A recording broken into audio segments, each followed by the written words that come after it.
What's good, YouTube? It's your boy Invade, and we are back again with another video, man. A lot of you guys have been asking me about the Guard Academy series, and newsflash, you guys made it to episode 1. So clap your hands if you guys are here, because that means you guys are trying to get better at the game, and that's always a good thing.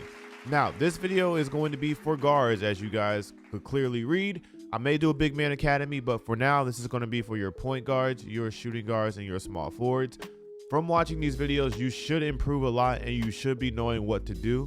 If you are a big man who is watching this video and you got guards who don't really know what they should be doing, then it's important for you to start sitting in these videos because it will help them a lot, which will also improve your game. So I'm not going to do a big intro. As you guys can see, a lot of people watch my videos, but they don't subscribe. So if you guys are new, make sure you guys like and subscribe, share this video, leave some comments on what you guys want to see, and we'll get into it. I'm going to break these videos down in probably 5 to 10 episodes. I'm not going to put everything in one because it's a series. So stay tuned and I'll get the other stuff going and we'll make sure that it works. All right, first things first, it's very important to understand what a point guard does. So we're going to cover that real quick, and we'll get into shooting guard and small forward as well because it is EP1. But here we go. Point guard, you should always be looking to score. And I know a lot of y'all probably about to click off this video because you're thinking, I don't want my point guard ball hogging. I don't want him just shooting anything. But what you guys don't understand is that if the point guard can't score, it allows for the defense to load up on everyone else. It doesn't matter how many call outs that he calls, no back doors, no cuts from the hash, no fifis, no reverse fifis, no two-man game, no up downs from the center, no off ball screens. It doesn't matter how many of those that he calls. If your point guard cannot score, it is going to be harder for you guys to win games because they're just going to be able to load up on everyone else on the floor, which just makes the game harder in general. Okay, two guard, your job is literally to deal with the fact that your point guard is going to score a lot. Your job is to take the nasty shots. I know you hate it, but you're probably going to get the ball if he's not calling a cut with probably 7 seconds left because he's already dribbled or whatnot and the time is going out. Now, if he's called something and an offense has happened and whatnot and somebody else took the shot, it is what it is. But generally, two guards, unless you're scoring on the break or he gives you the ball with like 15 to 16 seconds left on the clock because he's struggling to score or whatever it may not be, generally you're going to get the ball with a late shot clock. So it's going to be one of those where your job is looking to score as well. Not looking at you can dodge somebody because they've overplay you, cool, but your job overall is to score. Small forwards, generally you guys are the locks. So at that point, hang it up. You're sitting in the corner, stay in the corner unless you hear a cut, and then go dunk the ball, or stay in the corner and be ready to shoot the three. If they drop on whatever they do, or if they call a rotation or whatnot, be ready to shoot if you have a point guard who can pass the ball. Those are your 3 things that you guys should be doing as a point guard. Now, I want to get into some of the things that point guards don't do that I've seen a lot that you need to be doing. And this is literally extremely important, and it's taking the MIDDY, all right? The MIDDY in this game is a lost art, and I don't understand why it is so much of a lost art, especially now that the game has gotten a lot easier to shoot because of the patch updates that Mike Wang did. There are a lot of times that the pocket for shooting a mid-range is wide open, and I see this more often than not where a point guard will have an open MIDDY and choose not to take it, but rim run to the basket and take a horrible layup or take a horrible try dunking and just get swatted, and that play is out of there because you're not shooting the pockets. I want to show you guys what pocket shots look like and what you should be doing when you are taking the MIDDY, because if you can shoot the 3 and you can shoot the MIDDY, then that opens up the floor for everyone else. Because if you get past that lock or you get past your defender and that center is not stepping up, eventually after you hit 2 or 3 MIDDYs, he's going to step up, and that opens up the options for do you want your center to pop? Do you want a cut from the back door because he's got to step up to you? Can you blow by him and get a dunk? There's a lot of things that happen. So we're going to go over this, and I'm going to showcase some of those things to you that allow for you to get better at the game, and you can see it firsthand what it looks like. All right, so I'm sorry because obviously some of this stuff is going to show on the screen. I didn't see a better way of doing this other than me showcasing this actually on the screen. So this is me streaming, which, by the way, if you guys haven't seen me, follow me on twitch.tv/it'sinvade with a 3. And you guys can see me go live and we play the game together, whether it's Proving Grounds, whether it's Rec, whatever you guys want to do. I'm always looking for people to play with because I usually play the game for about 8 hours a day. So anyway, let's go. We'll go right into this clip. So as you guys can see, I'm dribbling the ball down the court. And is there a way I can slow this down off rip? Let's see. Okay, let's go to a 0.5.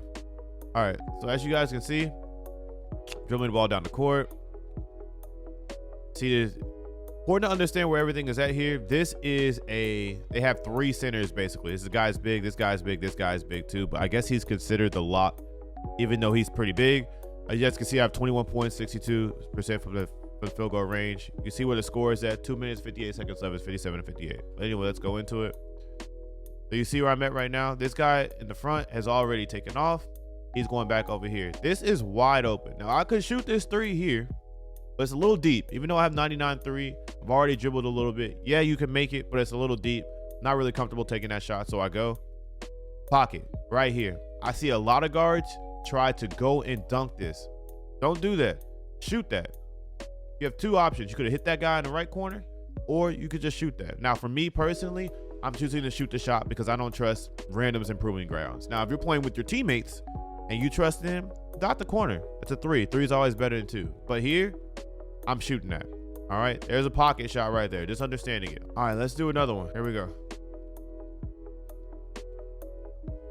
Passing ball to me.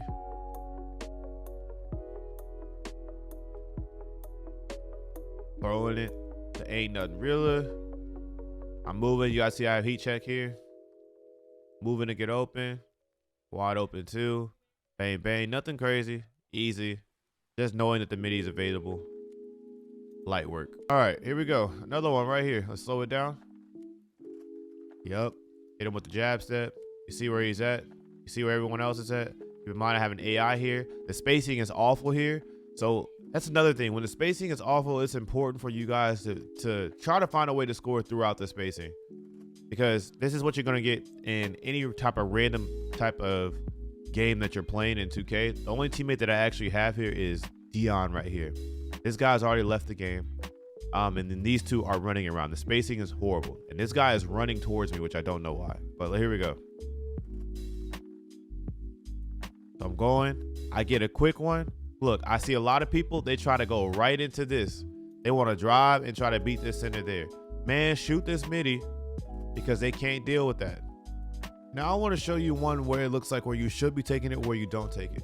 These things are important to understand, because if you don't know when to take it and you don't recognize when you've messed up by not taking it, then you're messing your team up as well, because you end up getting bad possession. So let's watch this one real quick.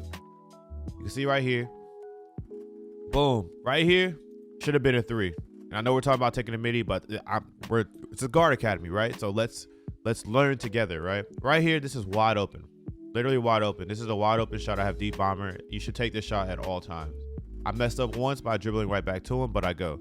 Now right here, I should be looking to shoot a MIDDY. I know y'all probably like, this is crazy, but you absolutely should be looking to shoot right here. You probably even get right here and shoot, because if you go back a little bit, look at where the angle's at.